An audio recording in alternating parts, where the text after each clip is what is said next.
Brenner Mills, Minnesota Vikings. Just want to win one before I die. Lane Cooner, the conductor of the Baker train. What is up, everybody? Welcome into another episode of the Wide Eye Sports Podcast. It's your boy Bren hosting as always. We got Spoon on the mic. If you clicked on the video, you're here for a Super Bowl recap. We're going to talk Super Bowl. We're going to talk all about the Super Bowl. We're going to talk all about MVP, all about all the awards. We're going to go over all of it right here on the show. Before we get started, like, subscribe, all that good stuff. Really helpful for small channels. We're just trying to build a base. We really appreciate y'all. But without further ado, the Super Bowl. Spoon, what'd you think? Overall thoughts on the Super Bowl to start us off here. Well, I mean, it wasn't a great game. First of all, to get started on it. Yeah, no, it was definitely not a nail biter. No. I started feeling like, man, the Chiefs' window's closing. It's closing, and we were in the second quarter, and I'm just oh like, no! man, As soon as closing. Cooper DeJean picked that off, I Yeah. turned to the rest of the room and went, "That's ball game, ladies and gentlemen." Like Yep. as soon as it happened, I was like, And that "Hey, was that at the end of the That was third or like- beginning of the fourth? That was like the beginning of the second quarter." Oh, was it really? Yeah, I think so. I'll Oh, look really? it up while you're talking, but I'm pretty sure that was early in the second quarter. Oh wow, I you have called ball game that early? Yeah. Eagles went up 17-0 with 7 minutes left in the second quarter, and I just There looked it at the was, rest yeah. of the room and went, "That's ball game." I went Yeah. immediately into my sports book. I hedged everything onto the Eagles to make up for my losses, and called it a game because that was. I saw a stat. It was like teams that return an interception for a touchdown in Super Bowls are like 9-1 or 9-0, and I was like, well, they're now got a 17-point lead and a huge stat like that. Like it's game over. Like there's just no way. And sure enough, they were unable to mount a comeback of any kind, and they looked abysmal until the about the 3-minute mark of the fourth quarter when the Eagles put their backups in, and then they I think DeAndre Hopkins had the first touchdown, and then Xavier Worthy had the second long bomb against the backups. So they just look bad, just look terrible. It reminded me a lot of the Bucks Chiefs Super Bowl. And they did exactly what me and you said they needed to do last week. If you go check out our channel, we do film breakdowns every week. And last week we said they needed to keep Patrick Mahomes contained and pressured. Do not pressure him and let him escape and make magic with his legs and do all that fun stuff. And even when he was getting out of the pocket, they still had pressure on him. And he still had bodies all over him all game. I think they had 6 sacks, like a 51% pressure percentage, if I remember correctly. I mean, just absolutely abysmal showing by the Chiefs.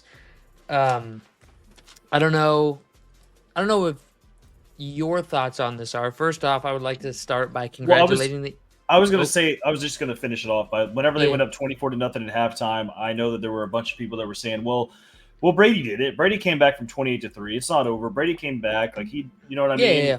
And honestly, I kind of thought about it for a second. I was like, "Yeah, like man, that could happen. That could happen." And then I was just like, "Man, like the Eagles are just playing too good today to let that happen." It was the Eagles' Like- day, dude. Like everything was Eagles. Their kicker was like 1 of 7 from outside of 50 yards, drained a 52-yarder. Like just everything went the Eagles' way. There was no question about it. I want to start this by saying congratulations to the Eagles. I mean, they dominated that game. I had every reason plus some to believe Kansas City was going to win that game. Tons of statistical evidence, tons of stuff, and I mean, we made the prediction, and yeah, one of us was right, the other one was wrong. yeah, no, it's fair. I think it's just the point differential finally caught up to it because I mean, 15-2, great record, good job, Kansas City. But the point differential was still like what 8th in the NFL. Like it wasn't. Yeah, that wasn't great. anything fantastic. I Yeah. can look it up while you're talking, but it was just not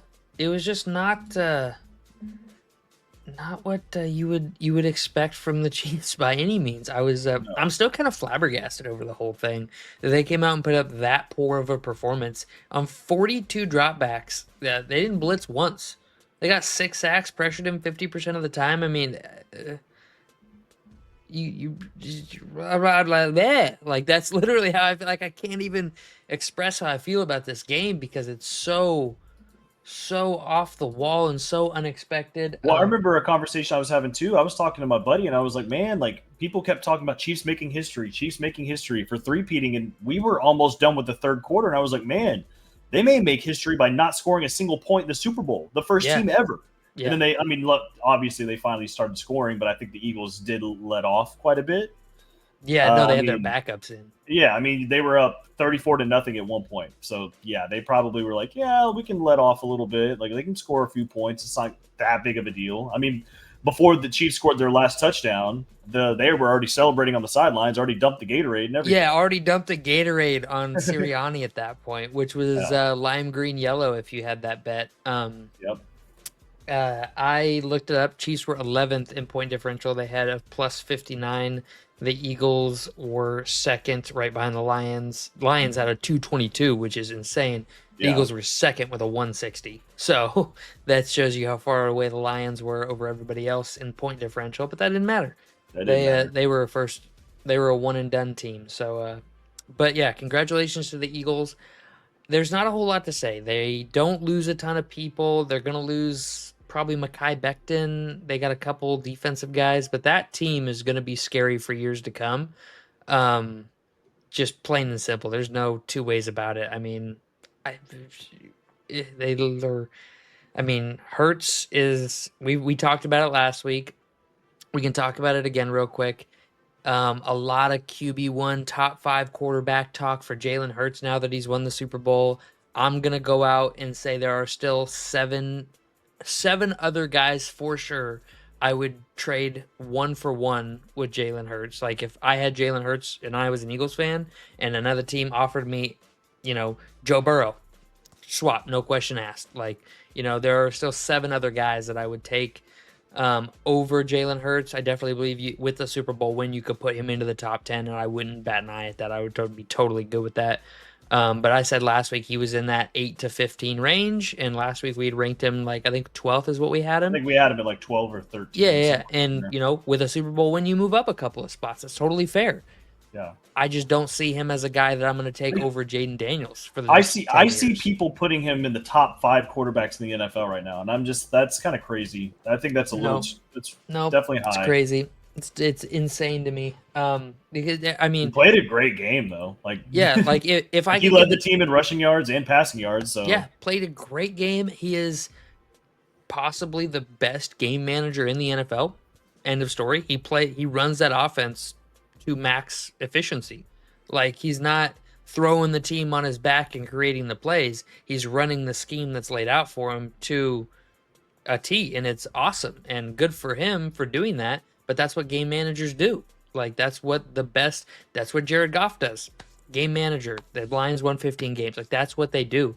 As opposed to kind of a crazy stat. Pat Mahomes only finished with 10, 15 less total yards than Jalen Hurts. He had 33 in the first half. Terrible. I do want to move on from the Eagles, though. They're not losing many pieces. They're going to be a nightmare for years to come. I want to flip over to the Chiefs real quick because they have some issues. They have a whole list of issues here. So I have it written down here. They have 5 players eating up 63% of their cap space next season. One of them, Pat Mahomes, obviously. And everybody be like, well, they'll just restructure and push money down. They've done that several times. There's not much more they can push down the road. Like, it's not like they can, I'll pull up the exact stats here in just a moment, but it is not like they can just keep pushing his money down the road because they've done it 2 or 3 times already. So he's already owed a bunch of money. He's due to make $63 million next year.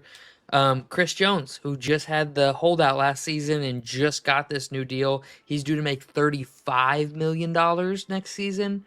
Jawan Taylor, who, part of that O-line that didn't do too well in the Super Bowl, due $27 million. Joe Thunley, another part of that O-line, due $27 million. And then Travis Kelce's due $20 million himself. So you take all that into account, that's $175 million. That's 63% of the cap. And just to go over it here, I'm pulling up the unrestricted free agents. Okay. So this isn't even all of them, but they have a total of 1, 2, 3, 4, 5, 6, 7, 8, 9, 10, 11, 12, 13, 14, 15, 16, 17, 18, 19 unrestricted free agents, most of which have anywhere from 4 to 10 years of experience in the NFL.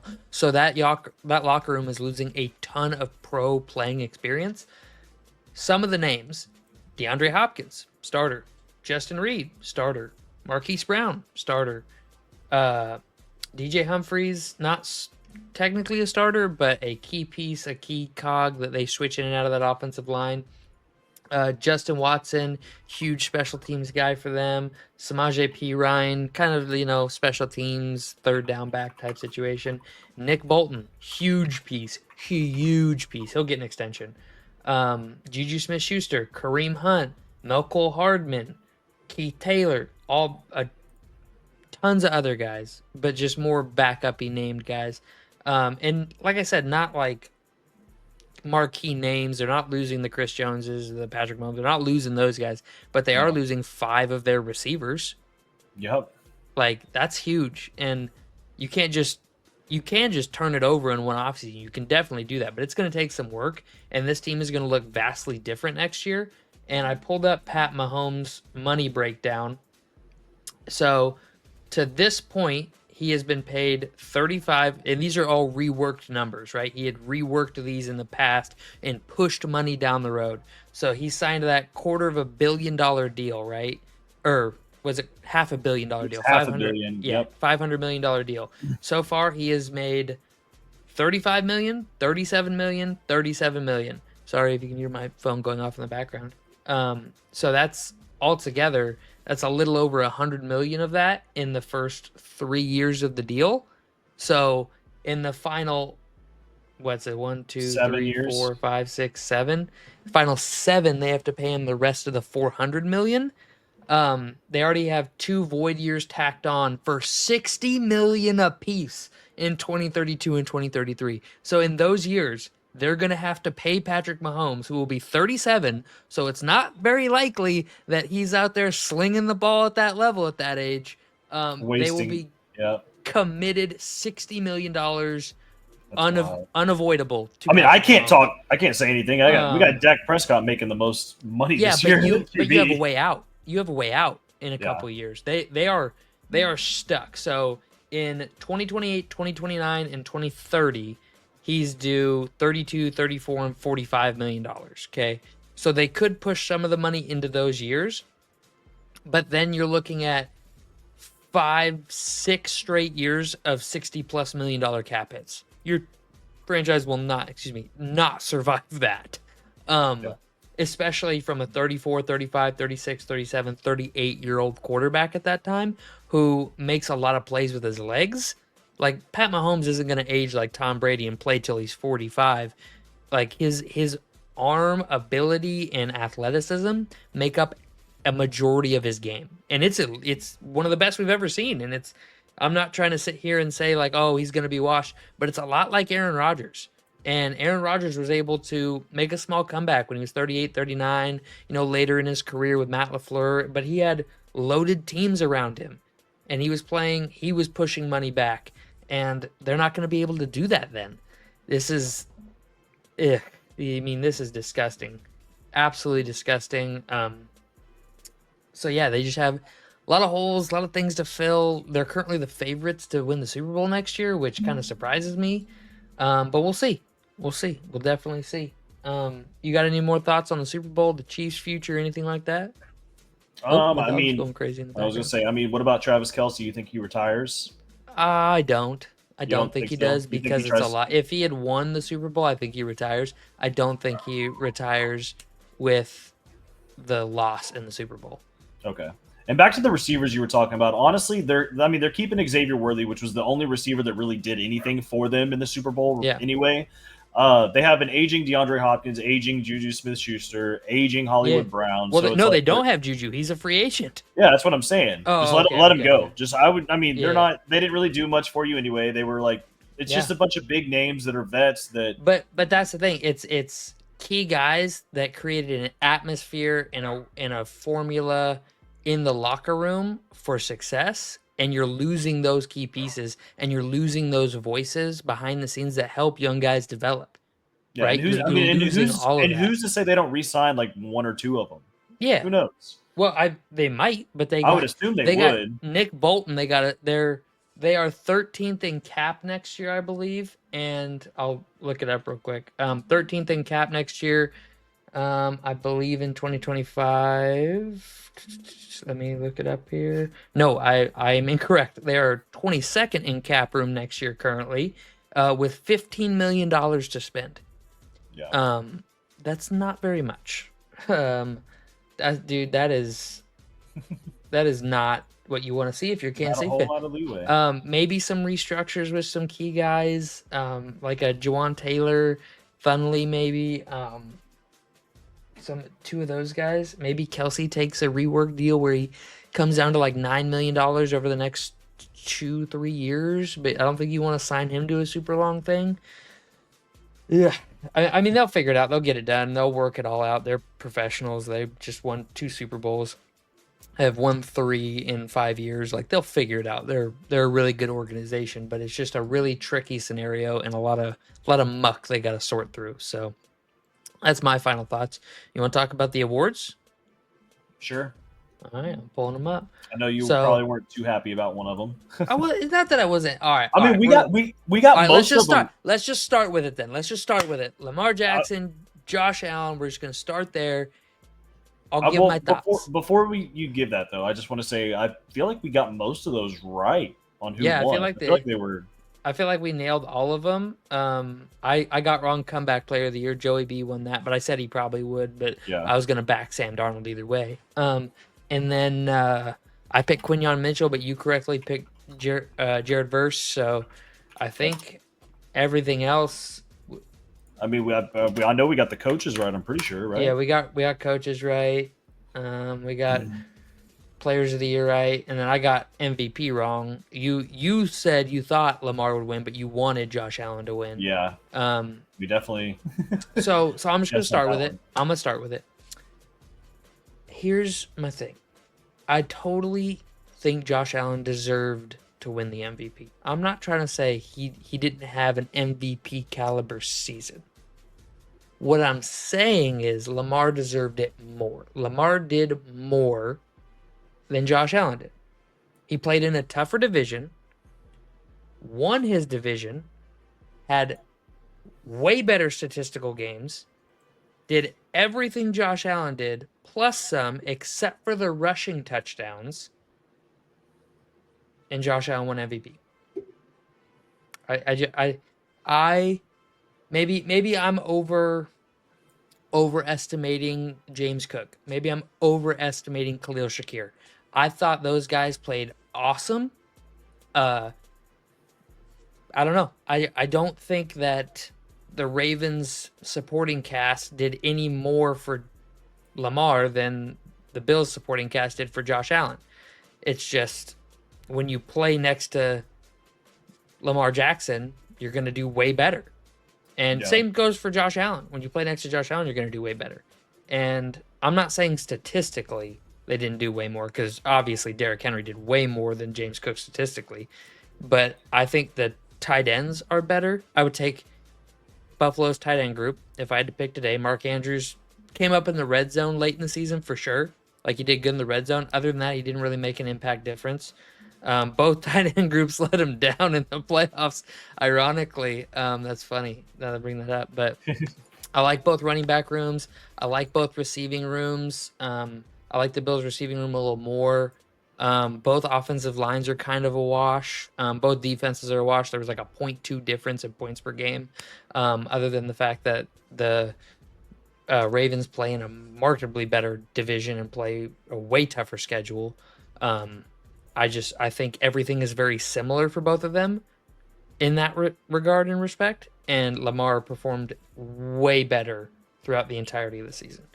But that's not to take away from what Josh Allen did. If Lamar hadn't had the season he had, Josh Allen's the no question, undisputed, there's not even a conversation for anybody else MVP, right? And I would like to give a shout out to Josh Allen. It's like, congratulations, you deserve it, you earned it. And I completely respect and understands the voters' decisions to give it to Josh Allen, and I'm not mad about it at all. I would have voted for Lamar over him. And my thing though is like, if it was an award for just most stats and everything like that, then Dak should have won it last year over Lamar. He had more total yards last year and more total touchdowns. Yeah. So that's why I'm totally fine with Josh Allen winning it. I thought that they were going to lean towards Lamar because I feel like they kind of lean towards Lamar quite a bit because he does get so many rushing yards. Like, he is literally the reason his team succeeds. Without him, his team would be a dumpster fire. That wasn't really the case this year because they still had Derrick Henry rushing for a ton of yards. Yeah, absolutely. So Lamar still had 900 yards. This is the first time in his career he didn't lead the Ravens in rushing yards. Yeah, so I definitely think that's kind of what got people to lean more towards Josh Allen. And I mean, honestly, you take Josh Allen off that Buffalo team, they're pretty bad. Yeah, I agree. They're still bad. Both teams are bad without a great quarterback in those teams. The defenses are, middle of the pack defenses, maybe upper middle of the pack defenses. Both supporting casts have, strong running games, but not great receiving threats. They're both built very similar teams. And I still the Ravens should have beaten the Bills in that game if it was not for a Mark Andrews. I don't even know how to describe what Mark Andrews did to that football. Like, that was egregious. But like I said, not mad about it. Congratulations, Josh Allen. You deserve it.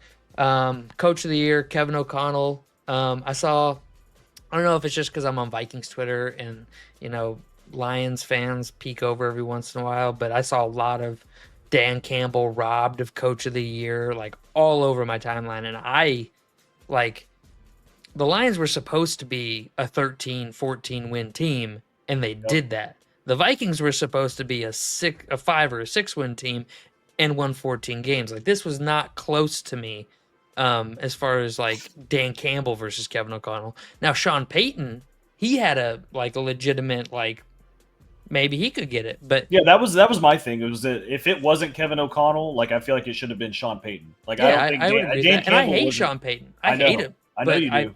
I will wholly admit I don't think I said it whenever we went over them, but I mean, that was my top two. I was confused. I was like, man, I feel like it's definitely Kevin O'Connell, but Sean Payton could win this award for sure. Too. It was never Dan Campbell. Never Dan Campbell for me. And I was just shocked by that, hitting my feed and being like, what do you mean Dan Campbell? Sure, did he have a great coach? Did he beat Kevin O'Connell twice? Yes, absolutely. He played amazing. But he also had the best assistant coach. Both his assistant coaches went and got head coaching jobs. It wasn't all Dan Campbell. Kevin O'Connell took Sam Darnold, a certified bust, end-of-career trajectory, and propped him up into an MVP caliber player. Going into that final game against Detroit, Sam Darnold was third in MVP odds. Third. That's insane. So, Kevin O'Connell. Good. Congrats. Props. Comeback player of the year, Joey B. I backed Sam Darnold last week on the show for obvious reasons, if you can't see it behind me. I still believe that Sam Darnold's comeback was far more impressive than Joe Burrow's.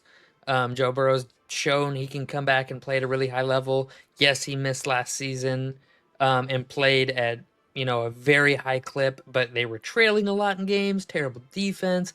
And yeah, I expect him to play that way when that situation arises. I expect him to put up a ton of garbage time yards and a ton of that stuff in those games. And I expect him to do it regardless because he's a great quarterback. But I think what Sam Darnold was able to do, going from complete career bust to, where he was at with one game to play left in the season, I think that's super impressive. My thing with this award, it's super simple. If you go back to the beginning of the season and I have somebody tell me, hey, Joe Burrow's going to finish in the top 5 in passing yards, I would look at them and be like, you know what? You're probably right. He probably does. But if somebody tells me, hey, Sam Darnold's going to finish in the top 20 in passing yards, I would look at them and I would laugh. And I would literally say, spit absolutely take. Not. Yeah. I would literally laugh and be like, he's going to be – Pink slip on it. I'd be like, there's no shot. No shot Sam Darnold finishes in the top 20. And where did he finish? Top Let me look here. Yeah, I Real don't know quick. where he Finished finished. 5th. He finished in the top 5 as well. Yeah. I So mean, that's why it was a no-brainer for me that it's definitely Sam Darnold deserved it. Joe Burrow did great. Awesome. I'm Yeah. glad he won an award, but I definitely think that was stolen from Sam Darnold. yeah, I agree with that. I mean, he finished 6th in passer rating. He finished 5th in touchdowns, yards. He finished, let's see here. He finished 5th in yards, 1 yard 5th in behind Geno yards. Smith. Looking for his I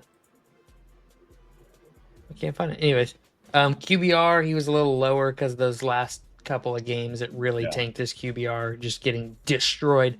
But hey, I'll say it now because I said it then. You cannot win a football game when your quarterback is getting pressured 50% of the time. You cannot do it. And I said then, go back and look at the Patrick Mahomes Super Bowl against the Bucks. He was pressured 50% of the time. He didn't win. Sam Darnold in those last 2 games where everybody's like, "Oh, he's a bust. This is what Sam Darnold always was. Like, of course this happened. Like, he sucks." Pressured 50% of the time. Fast forward to the end of the playoffs, Philly does it to Pat Mahomes again. Not even the great Patrick Mahomes, the best player in the world, with all due respect to Josh Allen, who just won an MVP. Mahomes will go in the Hall of Fame tomorrow if he retire, or in 5 years if he retired tomorrow. And not even he can win in that situation. And he can't even perform well in that situation, right? So how you expect a Sam Darnold, who, in my opinion, played amazing all season, and I remove, after yesterday, it solidified, I remove all fault from Sam Darnold in those final 2 games against the Lions and the Rams. Because do you put any of that on Mahomes yesterday? No, you put it on the line because he had no time to throw. He had no time to do anything. He was getting pressured left and right. When he was trying to scramble, they were just knocking him around. And rightfully so. The fault should go to the offensive line. And that's how I felt about Sam Darnold and the Vikings line. And I hope the Vikings, we have tons of money to spend. We should be calling up every major free agent, fixing the offensive and defensive lines. But yeah, I would like to throw that out there. So I think those final game in Detroit really hurt him in comeback player of the year potential, because Joe Burrow played so well late in the season. And I don't think it should have accounted because it wasn't his fault. Patrick Mahomes can't win that way. Why would you expect Sam Darnold to be able to win that way? But moving on to Offensive Player of the Year, Saquon Barkley. We all knew it. Never going to be anybody else. Never a doubt in my mind that it would go to anyone else. Props to Saquon. I said it a few weeks ago on the show that this Eagles team was giving me heavy late 90s Broncos vibes. You got the slightly mobile quarterback. You have the 2,000-yard rushing running back. You have a pretty solid receiving core and a monstrous O-line. I think this Eagles defense is better than those 90s Broncos defenses was. But, very much so. He becomes the first running back to lead the NFL in rushing yards since T.O. did it. Or T.D. did it back in the 90s for the Broncos. So props to him. Congratulations. We all saw it coming. AP Defensive Player of the Year. We got this one right too. Pat Surtain II. I thought this was pretty much a no-brainer too. No-brainer for me. Best cornerback on the best passing defense. It's the same reason I thought Quinyon Mitchell should get the Defensive Rookie of the Year. He did not. A little spoiler. But yeah, congratulations. This is a huge reason that Broncos defense was able to be so dominant throughout the season, is they were able to play essentially 10 on 9 instead of 11 on 10, with the quarterback not counting, obviously. So that's that. And then AP Offensive Rookie of the Year, which was a bigger no-brainer, this or regular Offensive Player of the Year, because these were both massive no-brainers for the first time in a while. I feel like there was really no, Bo Nix had a good rookie season, but he didn't even get close to Jaden Daniels. But Jamar Chase won a triple crown the same year Saquon rushed for 2,000 yards, so I feel like that was at least close. So I feel like this was the biggest no-brainer of all the awards, in my opinion. Yeah, we had a couple wide receivers that had a really good season, but I still don't think. I mean, if you have a But quarterback, when you're that did- quarterback versus yeah. a wide receiver, the quarterback's gonna win that every time. So Exactly. Man, they were. This one was probably a little more of a no-brainer. I mean, yeah, just there a little wasn't bit, really not a much- ton, not but a ton, but I mean, they were both like pretty big no-brainers. Like these are the Yeah. guys that are going to win for sure. Yeah. Yeah. I just- Assistant, I coach, mean- assistant coach of the year was pretty much a no-brainer as well. question. What? If you could go back in time,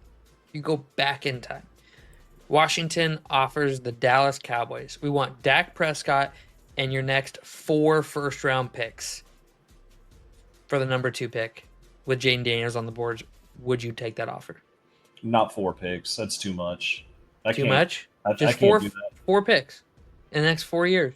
Man, Where do you draw the line then? 3 picks? They say 3 first-round picks and I Dak Prescott. I'd probably accept that. I probably would, but Knowing what you know now, I'm for sure 3, maybe 4, for sure 3. They say 3 first-round picks. I had 2 last year, or no, I had 1 last year. So my problem with that, though, and it's the same problem that's been happening for years. Lamar Jackson is probably one of the only outliers on this whole list, but mobile quarterbacks that run as much as Lamar does, they have short careers and get injured very quickly. So that's my big fair. issue. I I love would Jake give, Daniels. I hope. would give I anything for him. really. I mean, as a Cowboys fan, I am saying this. I hope Jaden Daniels does not get hurt because I don't want him to have a short career and have to cut like that. That sucks. for Yeah, the anybody. NFL's better with him in it for sure. It's the same thing Absolutely. as when Rodgers was in the NFC North. The Yep. NFL was better with Rodgers in it. Did I like that he was in the NFC North? No. No. Did I want him on another team? Yes. But is the NFL a better place with them playing? Yes. But that is 100% my big issue with mobile quarterbacks. I mean, you saw it with RG3. I thought RG3 was going to be a huge. Yeah, Man. dude. Hitting his And knee. then, yep. And then same with Cam Newton. I mean, similar thing. He had it and then he just lost it. Yeah, he had I it, mean- and then he got hit a couple times running the ball really hard. We and then talked after about he that in a just group chat did it. recently. We talked about Prime Cam in a group chat recently, Yeah. and I mean, we kind of brought it up last week talking about him and Jalen Hurts, and I But I I mean, don't that's mean to what, harp on the Hurts thing, and I'm not trying to take away from him as a quarterback, but you could plug at least 7 other dudes into this offense, and they would have won a Super Bowl. And then you throw Jalen Hurts on their team, and their team finishes worse because of that. So, like, it's a no brainer for me. I'm sorry if that's disrespectful and a hater mentality, but whatever you want to call it, I don't care. He's not he's not a top 5 guy for sure, and he's a borderline top 10 guy in a vacuum. So but yeah, He's a that's winner, my big though. thing. That's why. He's a winner. That's why your trade scenario, though. Like I said, I don't know if I would accept it. It's just Yeah. you're playing a dangerous game. it's a But if very he's dangerous healthy, game. But if he's healthy, man, that's if gonna he's pay healthy, off. he is winning you a Super Bowl. That For man sure. is special, very special. You All got right. anything else you want to add before we wrap it up? Nope. All Yeah, I right. gotta- Well, make sure to check out the channel. We're gonna have our film room this week. We're gonna go over a 2024 season recap. We're gonna give grades for all the players. We're gonna talk about the biggest questions we had at the beginning of the season and if they answered them or not. So make sure to check all that out plus more on the channel. Go like, go subscribe, turn the noti bell on, all that good stuff, and we will see y'all next time. Peace.